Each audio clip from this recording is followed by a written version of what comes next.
So welcome, and I am just thrilled every year coming back to Black Hat to see everybody that's here, all of our colleagues.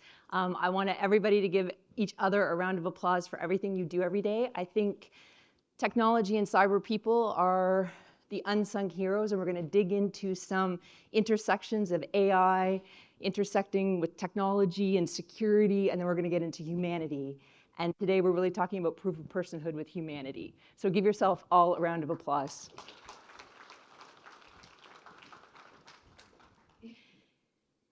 So when we started prepping for Black Hat this year, we thought, Shelley and I sat back and said, who is the person that we would want in a dream world, leveraging AI, to introduce us to you?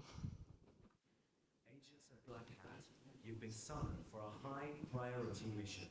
The threat, synthetic identities.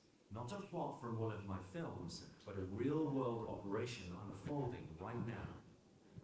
Fraud rings, hostile states, and criminal syndicates are deploying deepfakes, cloned voices, and fabricated credentials at a scale never before imagined. Your mission leaders, two operatives, whose expertise makes even MI6 look underprepared. First, Christine, codename The Accountant. Her specialty, tracking breaches through the shadows of financial ledgers and digital fingerprints. Give her a stack of vendor logs, and she'll tell you not just where your money went, but where your trust collapsed. Her weapon? Cold, relentless logic, with just enough charm to make auditors feel like it was their idea all along. And then, Shelley, codename The Watchdog, AML and credit expert, who has stared down the darkest corners of fraud. She's dismantled cartels of synthetic identities that would make SecTor jealous. Forged passports, fake credit scores, fabricated digital lives. She's seen them all, and sent them all packing. Together, Christine and Shelley are here to brief you on a mission unlike any other, proving not who you are, but whether you're even human at all. So pay attention, because in the age of AI, the greatest heist isn't stealing your data, it's stealing your very identity. And the villains, they're already inside. Fantastic. So Daniel Craig, tough act to follow. I absolutely love him. In AI, we can spin up fake identities in seconds. The real challenge is, as he says, proving that we're human at all.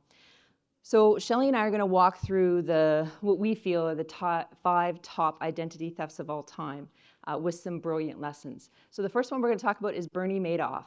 How many people have seen all the Bernie Madoff movies?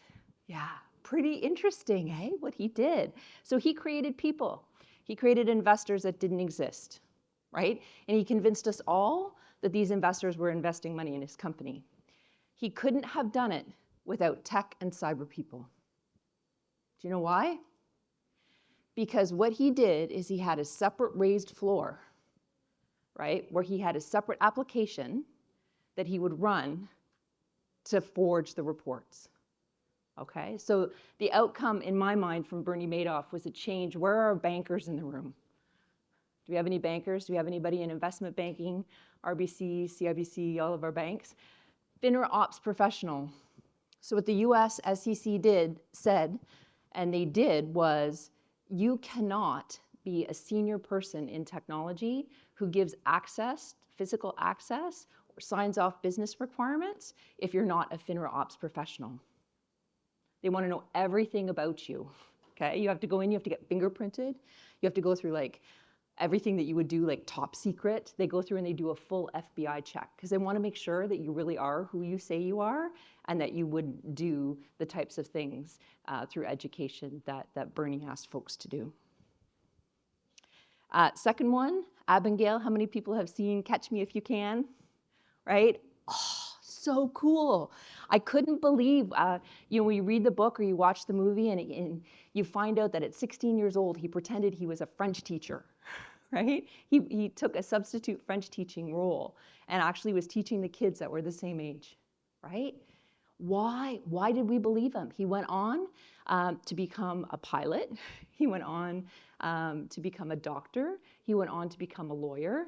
And how did he do that? Super smart. To me, he was the first person that had a chance between, does he want to be on the blue team or does he want to be on the red team? And I'm so happy that today, if you've read his book and it's in the middle, he actually works for the FBI. Okay, so he's kind of like the first purple team member we ever had. And to me, the big lesson I learned out of that was authority. We believe authority. We believe the pilots. We believe the police. We believe the CRA. We believe those folks that impact our lives or have impact on us. We trust them implicitly. We don't ask.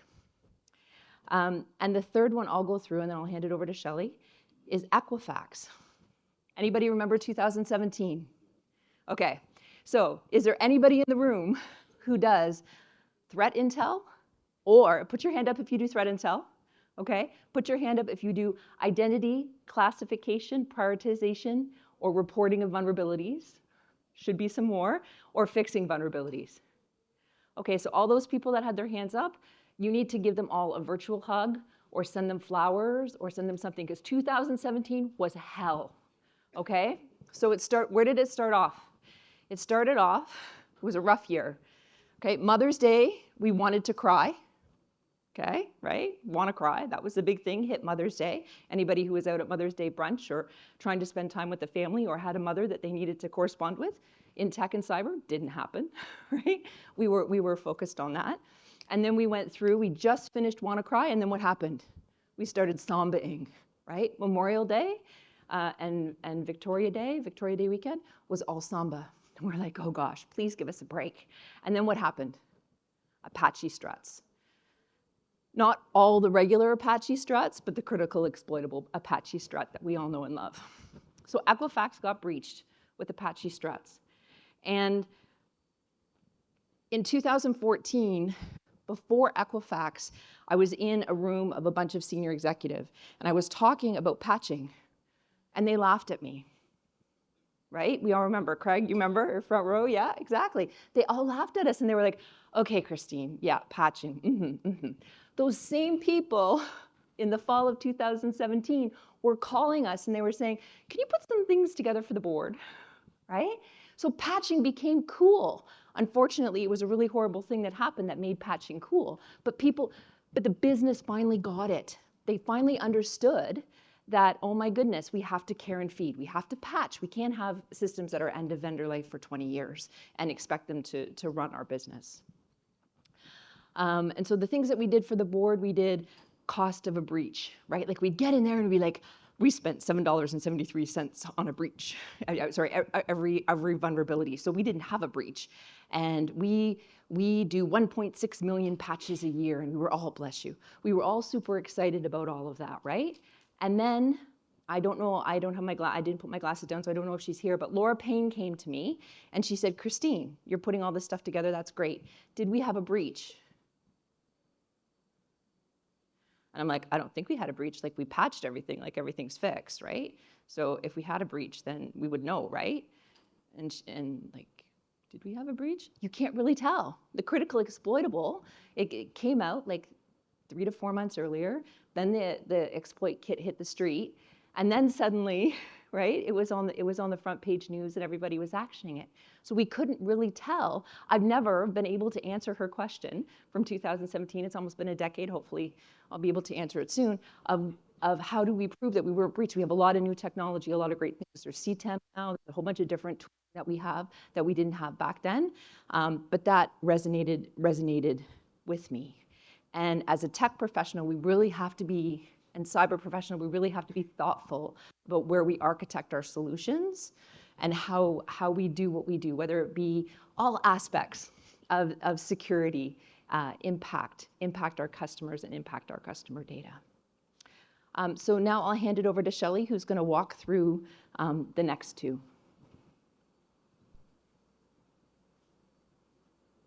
Yes, so one of the top 5 identity thefts, one of the very key related to the banking industry, is the Nigerian bank hack. And And what happened there was hackers used stolen credentials and social engineering to breach banks across Africa, Asia, attempting to siphon off $1 billion via SWIFT wire transfers. And the fallout was they were only able to get away with 81 million, although it was the theft was for 340 million, but they got away with 81 million. And then it was laundered through Filipino casinos and exposed on how identity and trust are used to hijack the identities of trusting financial institutions and the systems and the tool they use to do wire transfer. So we're going to go through the current landscape. Threat line is the identity fraud and the trends of, once upon a time where finance and compliance lived by a single question of, can you prove who you are? But the questions actually belong to yesterday, because today it's a slightly different world and the stakes are different, where the real question is, can you prove if you are even human at all?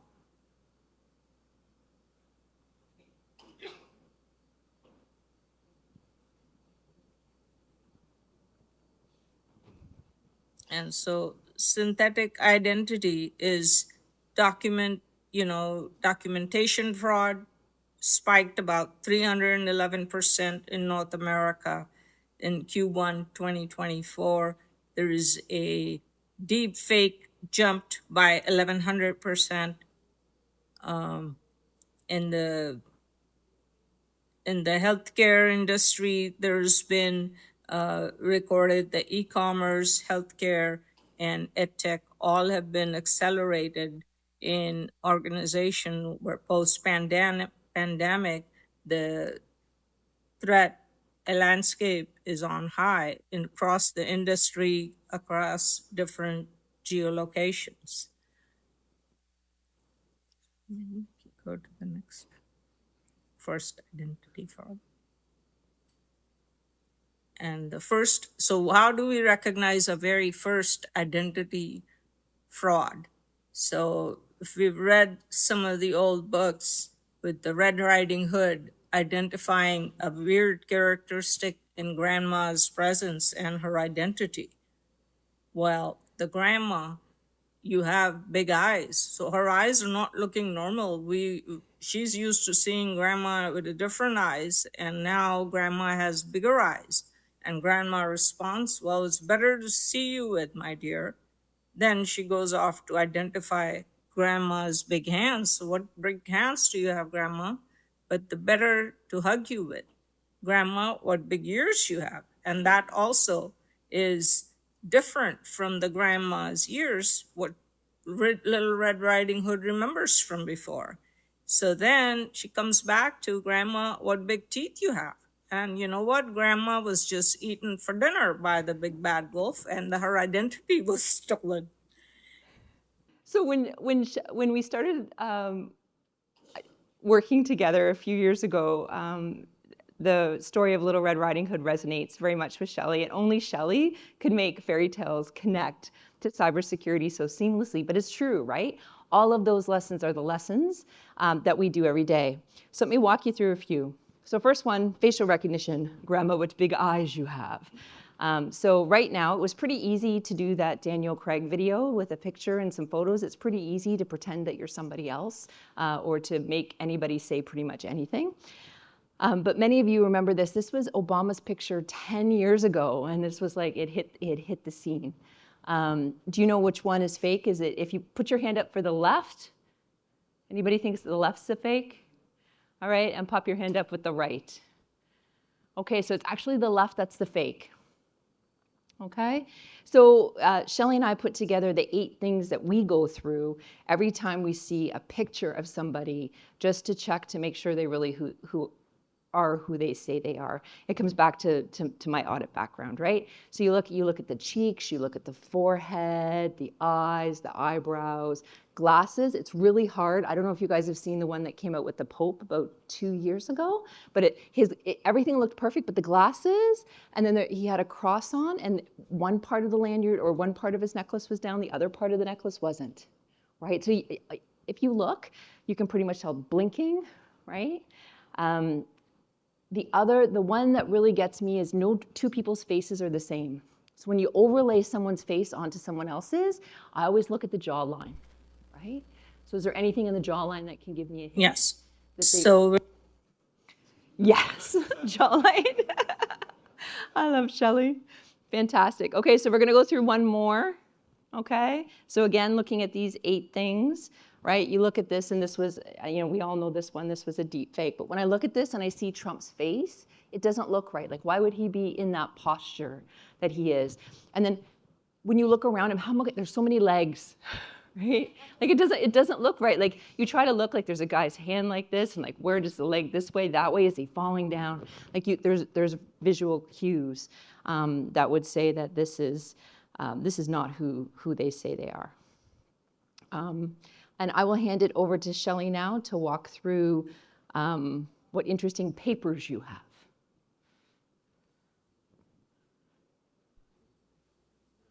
And yes, what real-looking papers you have.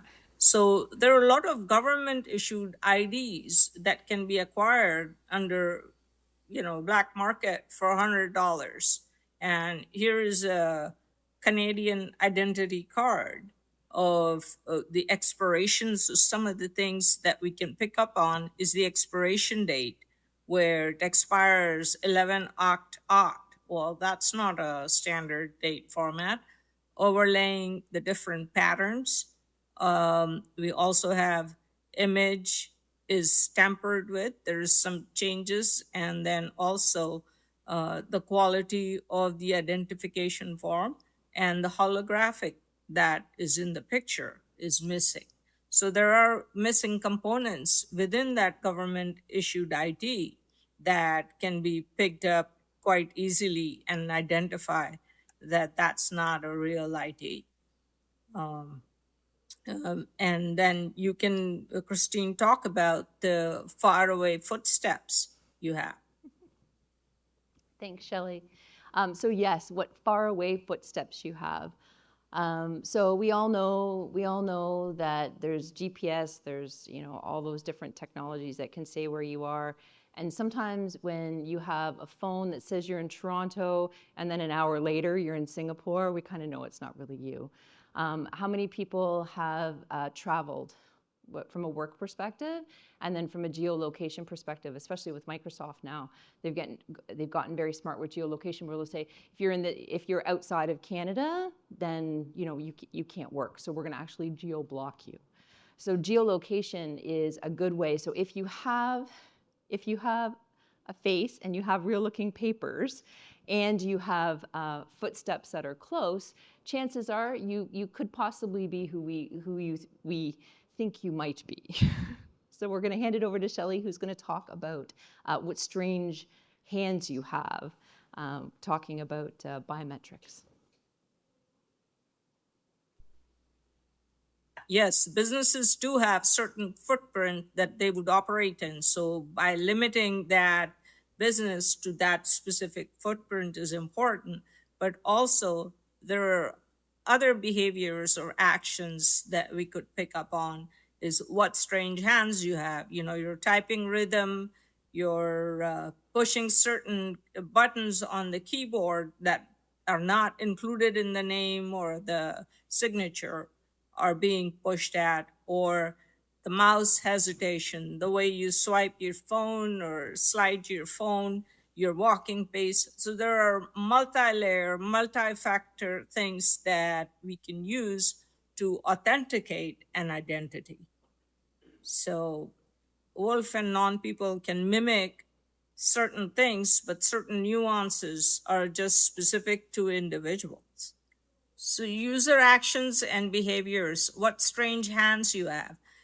And then you can look at how the keyboard's being handled. If the hand is hitting Z's or Z's very frequently, and you can identify certain hand movements, gestures, you combine those together along with the practical interventions. And that's the wolf teeth, what sharp teeth you have. So that's multi-layer identification and variation.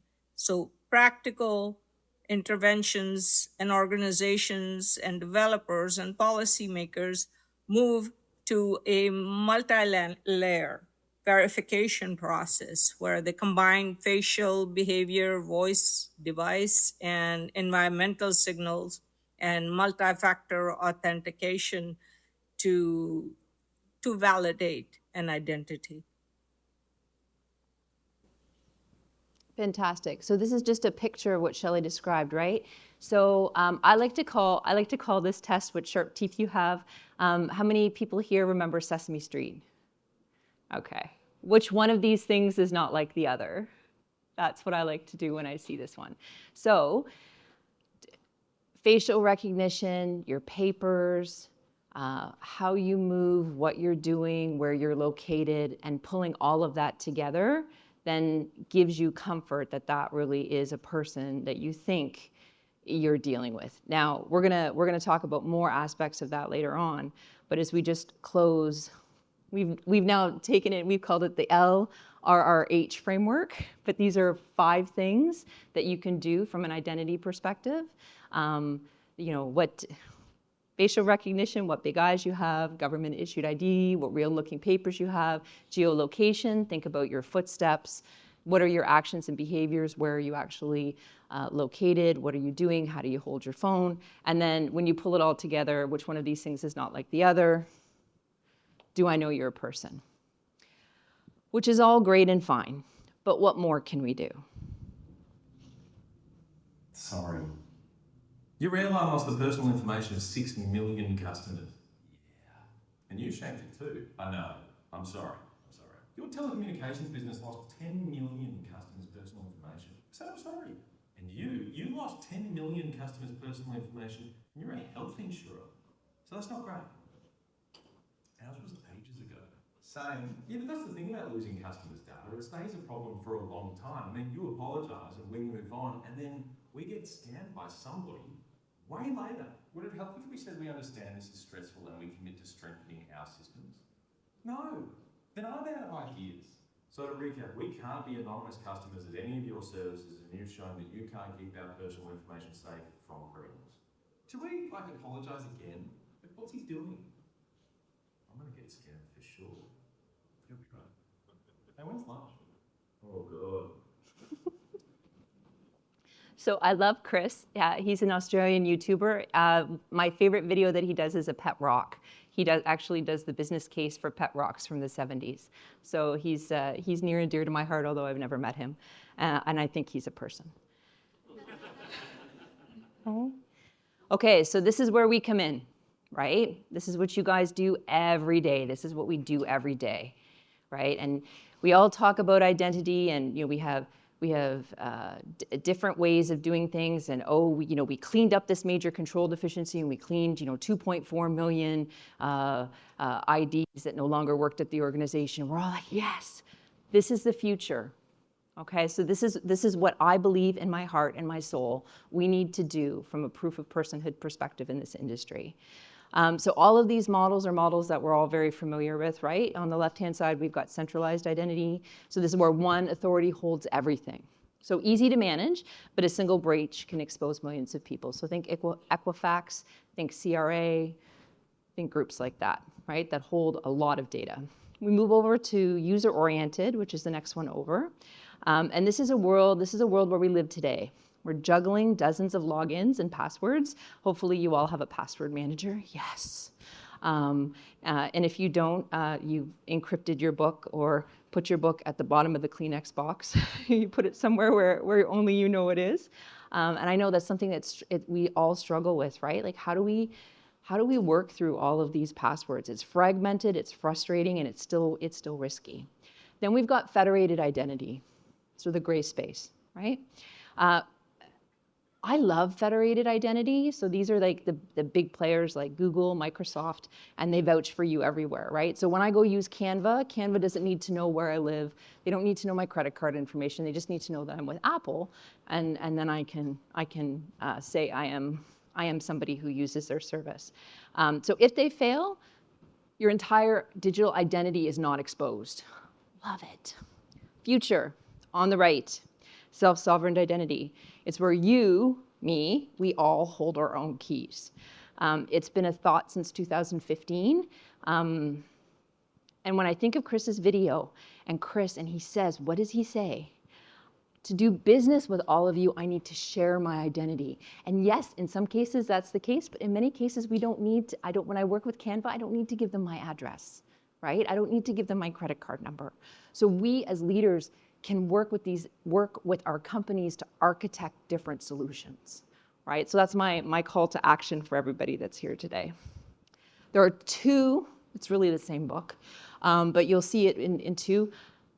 This is incredible. So how many people here have these books? Okay.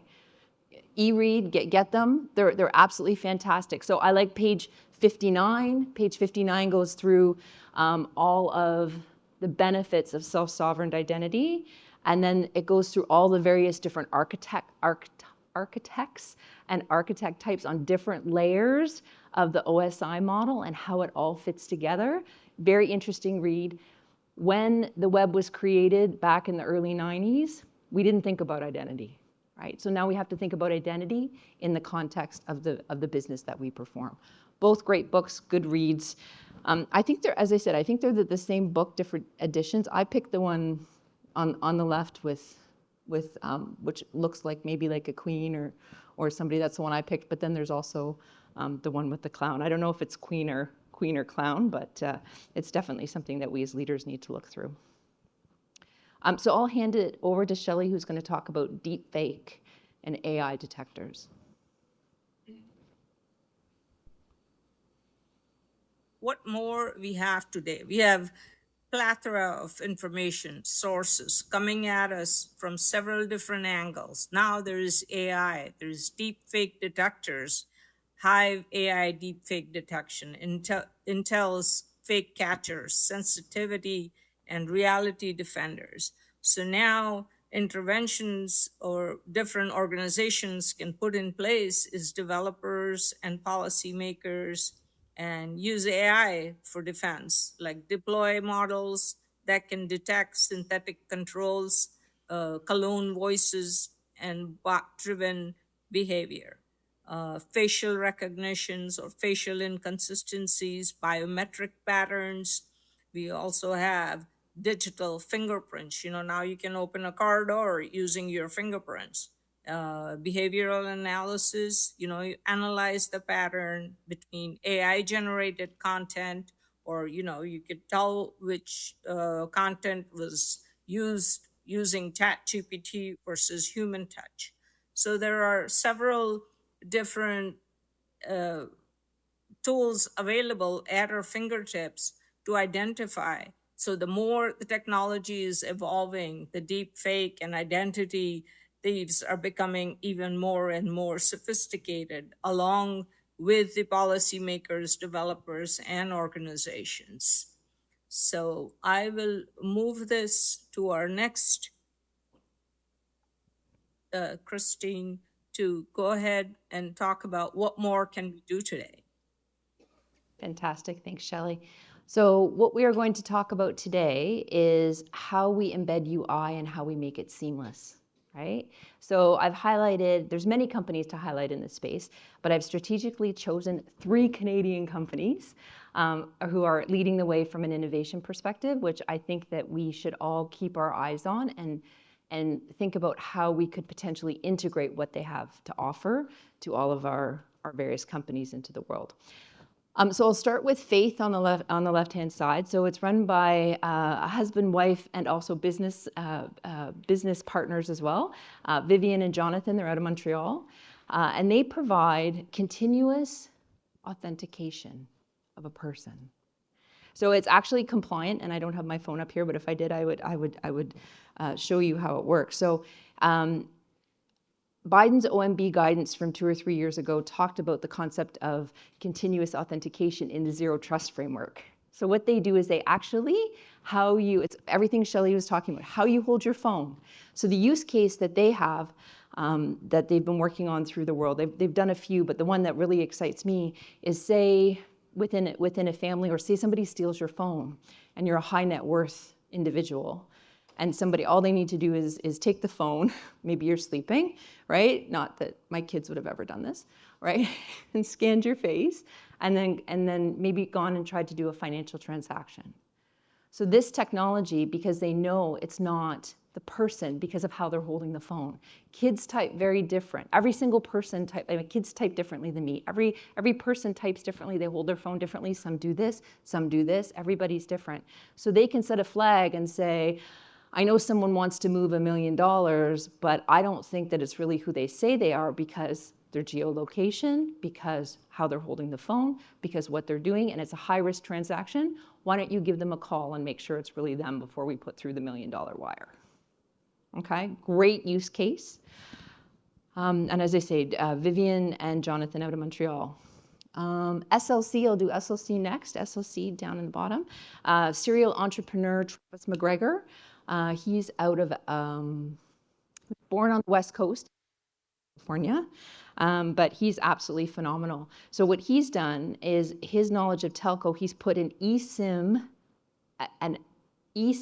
applet on a SIM. So think about that. So it's the faith, right? How they do everything, but it's actually linked in with the telcos. So 100%, right? All your geolocation capability together with all of your biometric capability. And he's signed on all of the telcos, and his use case is also the wire transfer use case, right? So for folks that work in the banking industry, when you go and you try to do a wire these days, what do you do to prove that you're yourself? You take your passport, you put your passport up to the phone, right? You do like a little Zoom call before you do your transaction. You hold it up, and then you turn to the right, and then you turn to the left. He's turning that use case on its head. Okay, because on top of doing that, he can also pull in all of that other detail to make sure that you're not in 4 different locations at the same time. And the last one is more of a blockchain, right? When we do get to self-sovereign identity, what that looks like. But there's a company out of Alberta named Silentium, and what they do is they do NAC, so 802.11. X, I think, was the NAC protocol. They actually do the MACsec protocol, so the media that sits on the network at layer 2. So they have a technology that can encrypt a header and a footer of an IP packet. So it's totally cloaked. So you can see their website there, they talk about cloak technology. So you can't be compromised if you're never seen, is their whole value paradigm. And most of the work that they do, very groundbreaking. It's been around for many years. It actually secures, thank goodness, most of our nuclear plants in the US, and a lot of the US military use it. But we're seeing it out there more and more for commercial use, right? Because you can't attack or steal an identity of somebody that you don't know, that doesn't exist, because you can't see them.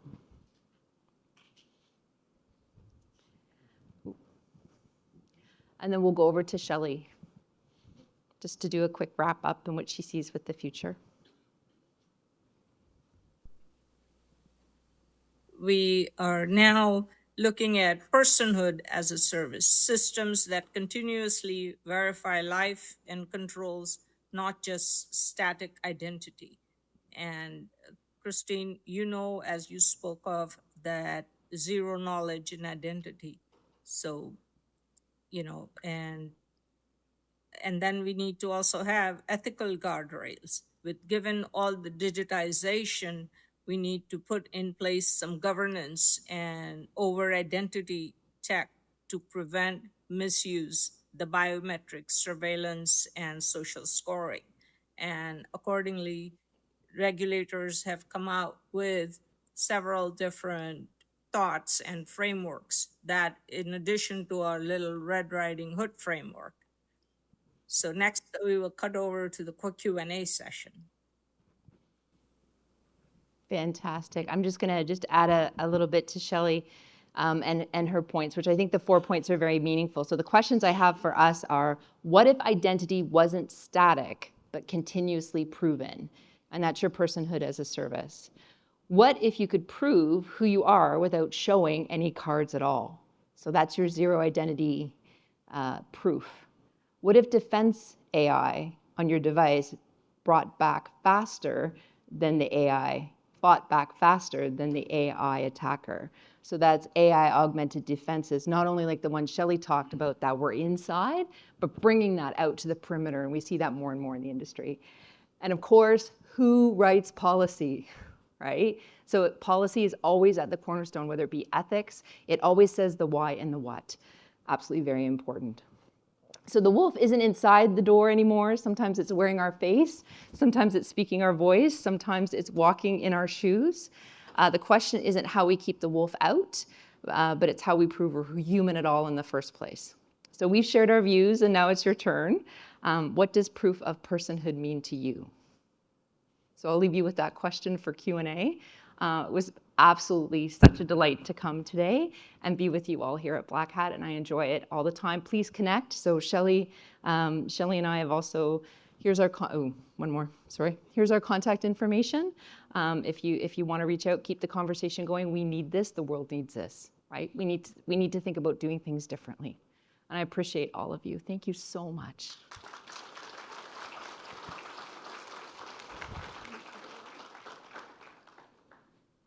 Anybody bold in the crowd for questions?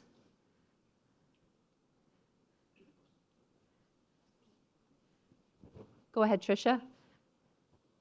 I think there's a microphone there, just so that everybody can hear you, my love.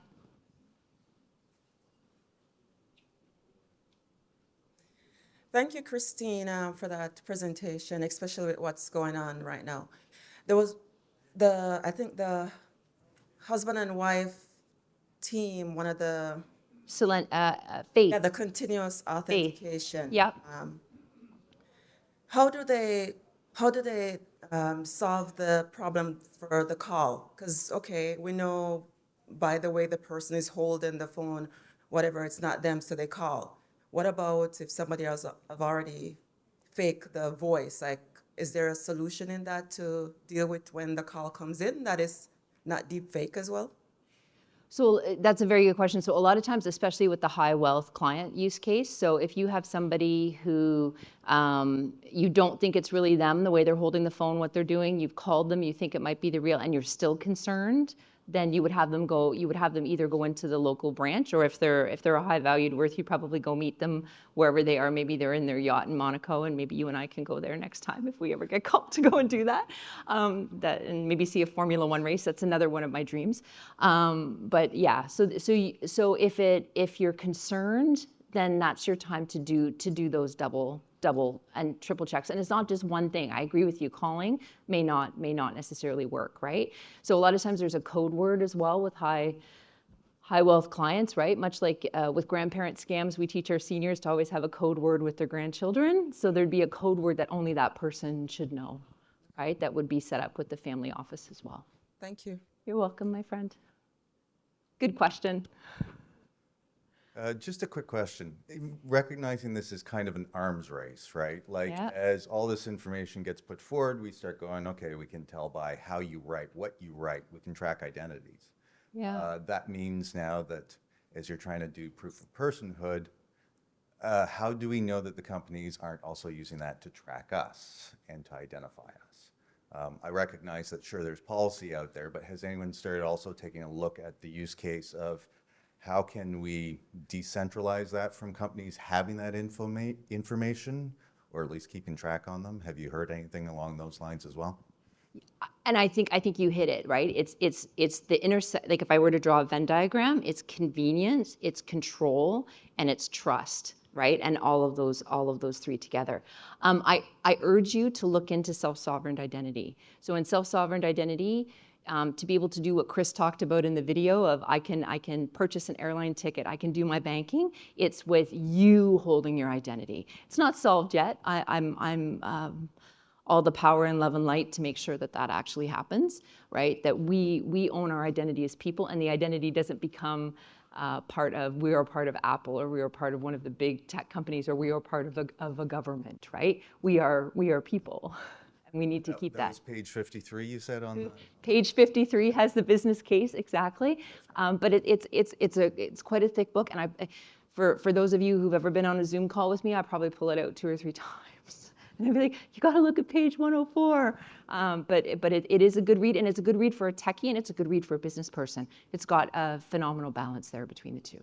Thank you. You're very welcome. Very welcome. Thank you so much. Thank you.